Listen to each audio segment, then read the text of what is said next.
こんにちは、ボンズです。今日は吉永さんのハイブリッドワーカーという本を取り上げますね。タイトルを聞いただけでハイブリッド、なんだろうという印象を持たれるかもしれませんが、この本には会社員をしながら別の仕事や夢を同時に叶えている人たちの経験談がぎゅっと詰まっているんです。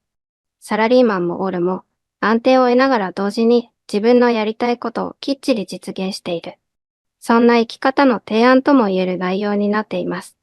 読んでみると、副業って単にお金を稼ぐ手段じゃなくて、人生そのものを充実させる工夫になるんだなぁと思えてきます。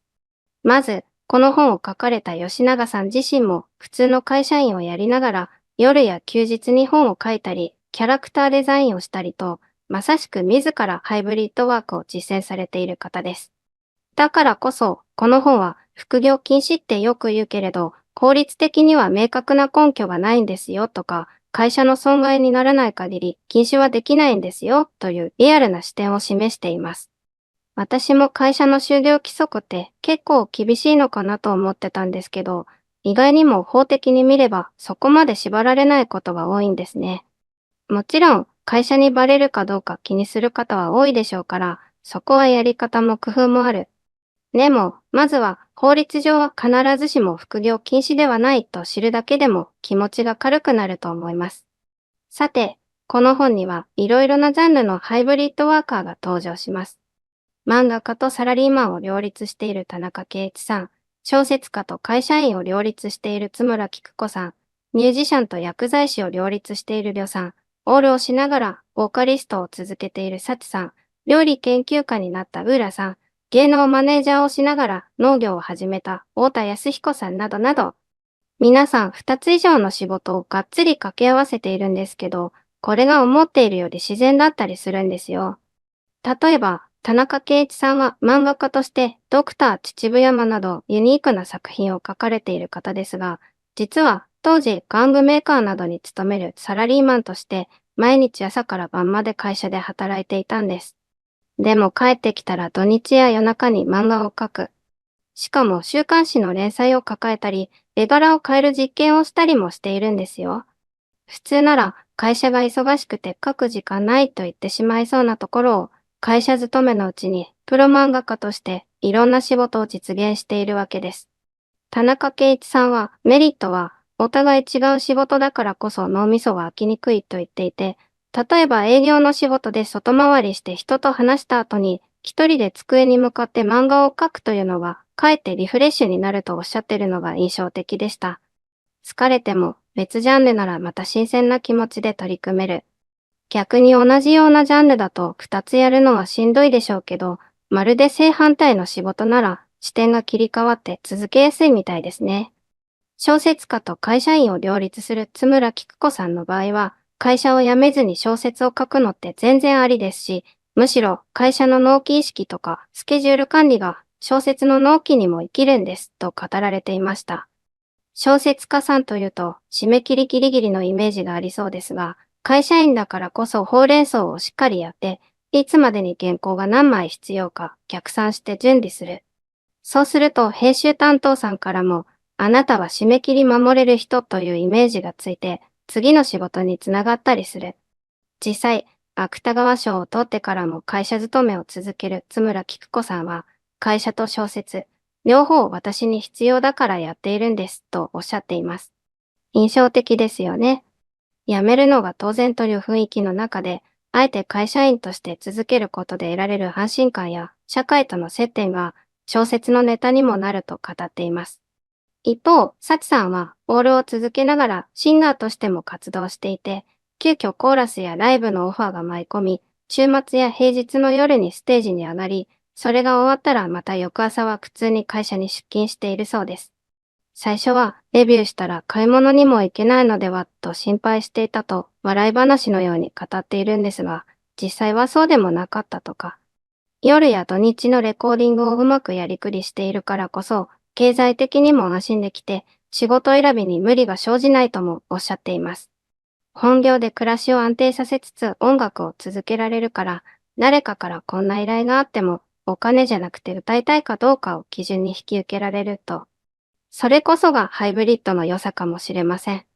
あと、芸能マネージャーと農業という組み合わせもすごいですよね。太田康彦さんは若い頃、サザンオールスターズや福山雅治さんなどのマネージャーをされて、激務の日々を過ごしてきました。もう寝る間もなく忙しい世界。でもある時、阪神淡路大震災のボランティアに出向いて、人からありがとうと言われる喜びを初めて知ったと語っています。そこから自分の人生を見つめ直した結果、農業に興味が出てきて、実際に週末に田んぼへ行くようになった。芸能の仕事はやりがいもあるけれど、出口が見えにくい。でも農業って種を植えたら数ヶ月後には確実に芽が出て実がなる。その確実な喜びがたまらないんだ、とおっしゃっていました。それで最終的には栃木の方に土地を借りて、土日は農作業、平日は芸能のマネジメントと二つを行き来してるんです。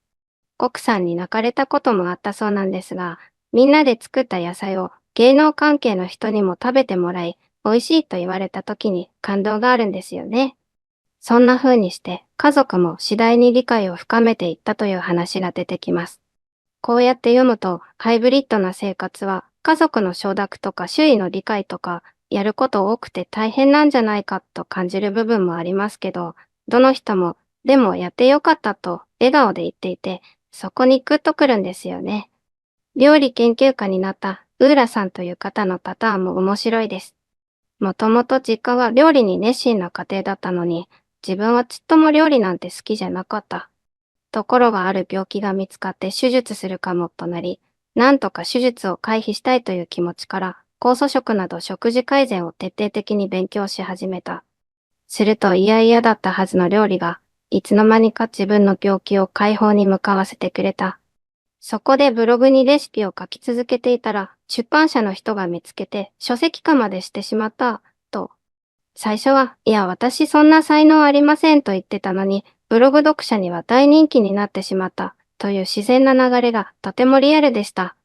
どこかで頑張ろうとか努力しようというより、流れに乗って続けてみたらこうなったと語っているのも印象的で、好きで始める人もいれば、結果的にその道にはまる人もいるんだなと思いました。ここまでざっとお話ししたように、この本では、あれ、私の夢って実は夢のまま終わらせなくてもいいんじゃないと気づかせてくれるような実例が多いんです。リーマンショックなど不況の時に大企業がこぞって副業を OK にしたり、効率的にも夜や休日は個人の自由を縛れないなどの事実も出てきます。だからといって無理やり会社には内緒にしろという話ではなくて、基本は会社に損害を与えないし、自分の仕事もちゃんと責任を果たす。その上で、自分だけの可能性に時間とエネルギーを注いでみないかという提案なんですね。これって必ずしも将来は夢一本で食べていきたいだけが動機じゃなくて、会社にいながら夢も続ける方がむしろ成功しやすいし、心の余裕もできるというのが面白いところです。漫画家の田中圭一さんも、もし専業でやっていたら、もうこれで失敗したら生活が崩れるというプレッシャーに押しつぶされていたかもしれないと言ってました。けれど会社員を続けながらチャンスを窓口いっぱいに残しておくことで失敗を怖がらず自由にチャレンジできる。逆にそれが作品の面白さにつながって結果的に支持を得ることにつながるんだよ、と。会社の方でも良い刺激をもらっているし、二つの仕事が相互にメリットを生み出す場合もあるんだなと感心しました。とはいえ、皆さんやっぱり最初からスムーズだったわけじゃないですね。家族との衝突や時間のやりくり、会社に副業がバレるかもしれない緊張感など、いろんなエピソードが正直に語られています。でも最後には、それでもやってみてよかった。こんなに充実できるならもう手放せないという声が多いんですよ。自分が夢を追いたいだけでなく、むしろ会社を辞めないからこそ安定した中で夢を終えるというメリットも大きい。リスクをゼロにはできないまでも、極端な博打にはならない。こうした二つの仕事の付き合い方は、いや、時間が足りないんじゃないのと不思議に思うかもしれませんが、そこも本に出てくる皆さんは、会社と違う仕事だから、むしろ疲れが切り替わって続けやすい、ぎゅうぎゅう詰めの時間こそ集中力が増すと、ポジティブに語っていました。さらに、将来は二つ目の仕事をメインにしたいなという人や、今は二つ目の仕事を試してみたいだけだけど、ダメだったらまた会社一本でやればいいや、と考える人も含めて、この本のエピソードは示唆に富んでいます。知り上がりことぶきさんなんかも、初期は会社に勤めながら漫画を描いていたそうですけど、後に独立されたケースもあるんですね。続ける場合もあれば、転職につながる場合もあるし、失敗しても会社があるから路頭に迷わずに済む。ハイブリッドワークは働き方の選択肢を増やすってことなんだろうと思いました。読んでみて思ったのは、夢はあるけど才能ないし無理だなと決めつけてしまうのは本当にもったいないということです。たとえブログや SNS で小さい発表を続けるだけでも、もしかしたらネットの片隅で誰かが見つけてくれて書籍化したり、仕事のオファーが来たりするかもしれない。どこかのライブハウスで歌うのもそんなに敷居は高くないし、そこを見たプロデューサーが興味を持つかもしれない。昔ほど夢を叶えるには会社を全部辞めて博打に出なきゃいけないという時代じゃないんだなと思います。これがハイブリッドワークのすごくいいところ。中には FX とか深夜バイトなど短期的に稼ぐための副業もあるんでしょうけど、この本ではお金だけじゃなく人生的に価値ある副業こそやってみる意味があると力説しています。スキルアップにもつながるし、前向きな気持ちにもなる。実際に本に出てくる人たちが本当に生き生きしてるんですよ。それに自分が好きだったはずの夢が、実は会社勤めをしているからこそ良いアイデアが湧いたりネタが得られたり、平穏に挑戦できたりするケースがあるんですね。田中圭一さんは逆に会社での経験が漫画の題材になったなんてお話もしていましたし、津村菊子さんは会社の人間関係を観察していたら、そこから人物描写が広がるとおっしゃっていた。だから、会社勤めしているから今更夢なんて追えないというのは考えすぎかもしれません。むしろ会社での学びや経験が夢を後押しするかもしれないんです。あともう一つ、ハイブリッドをする人たちの多くが最初の一歩を踏み出すのが大事。やってみてダメなら戻ればいいんだし、ちょっとだけ試してみようという声を揃えているのが印象的でした。例えばサチさんもあれこれ考えるより、まず一度体験してみて、興味がなければやめればいいんだから、と言ってました。お試しで一日だけやってみる、体験教室に行ってみる、ブログを開いてみる。それで意外と楽しいかもとなったら続ければいいし、本当に合わないならスパッとやめればいい。それって気軽なようでいて、実際はなかなか踏み出せなかったりするので、これを言ってもらえると背中を押される感じがしますよね。